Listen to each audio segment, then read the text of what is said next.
হুম, নবীর একটা আদর্শের কারণে জান্নাতে যাবে। সিরত মানি আদর্শ।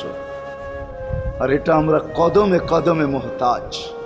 কেননা এই ছোট জীবনটা যদি গ্রহণযোগ্যতা পর্যন্ত পৌঁছাইতে হয় আল্লাহর কাছে, চাই নারী হই, চাই যুবক হই, চাই বৃদ্ধ হই, যেই মানুষই হই না কেন, যেখানেরই হই না কেন, যেই বাসারই হই না কেন, যেই বর্ণেরই হই না কেন, যেই পেশারই হই না কেন, যেই সোসাইটিরই হই না কেন, এই জীবনটাকে যদি গ্রহণযোগ্যতা পর্যন্ত পৌঁছাইতে হয় কার কাছে? দুনিয়াওয়ালাদের কাছে না, মালিকের কাছে, যিনি এক ফোঁটা পানির থেকে অস্তিত্ব দিছেন, যার কাছে আবার আমাদেরকে ফিরা যেতে হবে।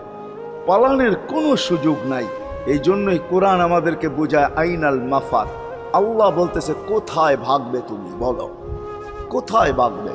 কবির কথাই সত্য, যদিও নাকি পালাও তুমি আকাশেতে লাগিয়ে সিঁড়ি, সিঁড়ি লাগাও যদি আকাশ